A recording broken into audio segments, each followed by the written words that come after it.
सतयुग में कौन प्रवेश करेगा और कौन नहीं, ये आज मैं इस वीडियो में क्लियर कर दूंगा। तो सबसे पहले बात करते हैं गृहस्थ लोगों की, यानी कि शादीशुदा लोगों की, यानी कि मोह माया में फंसे हुए लोगों की। गृहस्थ यानी कि शादीशुदा लोगों की बात सबसे पहले मैं इसलिए कर रहा हूँ क्योंकि इस वक्त पृथ्वी में सबसे ज्यादा संख्या मोह माया में फंसे हुए लोगों की यानी कि शादीशुदा लोगों की ही है। गृहस्थ जीवन यापन करने वाले यानी कि शादीशुदा लोग सतयुग में प्रवेश करेंगे या नहीं, या फिर महाकाल द्वारा इन सबका एक साथ ही ठेका कर दिया जाएगा, ये जानने से पहले शादीशुदा यानी कि मोहमाया में फंसे हुए लोग जो जीवन यापन इस वक्त कर रहे हैं, उनकी जमीनी हकीकत ये है कि बीवी अपने हस्बैंड को चूस रही है, हस्बैंड अपने बीवी को चूस रहा है और इन दोनों को इनके बच्चे चूस रहे हैं और ये पूरा परिवार मिलकर प्रकृति समेत समस्त जीव जंतुओं को चूस रहा है। तो शादीशुदा यानी कि मोहमाया में फंसे हुए लोगों के सतयुग में प्रवेश करने का तो कोई चांस ही नहीं बनता। और जिस भी मोहमाया में फंसे हुए इंसान को मेरे ये शब्द चुभ रहे हैं उसे मैं अपने बारे में बता दूं, मैं भोलेनाथ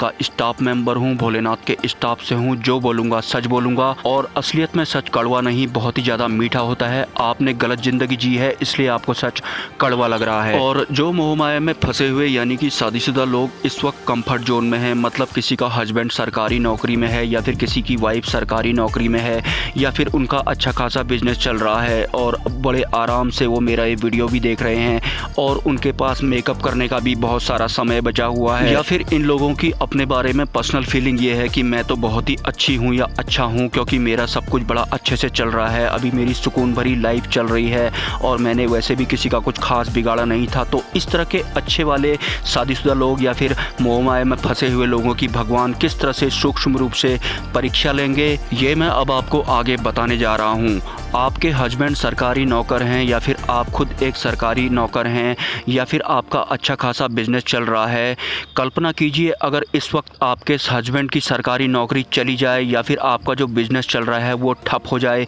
या फिर जिस घर में आप रहते हैं उस घर में कोई वज्र गिर जाए और उस वज्र से आपका घर तो पूरी तरह से नष्ट हो जाए लेकिन आपके परिवार को कुछ ना हो, तो क्या उसके बाद आप अपना परिवार चलाने के लिए या फिर अपने बच्चों की परवरिश करने के लिए, अपने आप को मार्केट में बनाए रखने के लिए गलत काम नहीं करेंगे? मतलब उस वक्त तो आपकी कंडीशन ऐसी हो जाएगी ना कि मरता क्या ना करता वाली जैसी लोगों की होती है। और जिन गृहस्थ लोगों का इस वक्त ठीक ठाक नहीं चल रहा है, मतलब पैसे की तंगी है या किसी भी तरह की परेशानी है, तो इस वक्त उनकी जो मनोभाव जो होता है वो किसी भी तरीके से पैसा बनाऊं और अपने परिवार को पालूं वाली होती है और इस तरह के लोगों का भी सतयुग में प्रवेश पूरी तरह से वर्जित है। लेकिन इस वीडियो में मैं सिर्फ उन शादीशुदा लोगों की यानी कि मोहमाया में फंसे हुए लोगों की बात कर रहा हूँ जो इस वक्त कंफर्ट जोन में हैं और जो बड़े आराम से सोफे पर बैठकर या फिर अपने बेड पर लेटकर मोबाइल में मेरा ये वाला वीडियो देख रहे हैं, जिनका सब कुछ ठीक ठाक चल रहा है। अगर आज उनका जो ठीक ठाक है वो अगर छिन जाए तो क्या वो कल से गलत काम नहीं करेंगे? 101% करेंगे।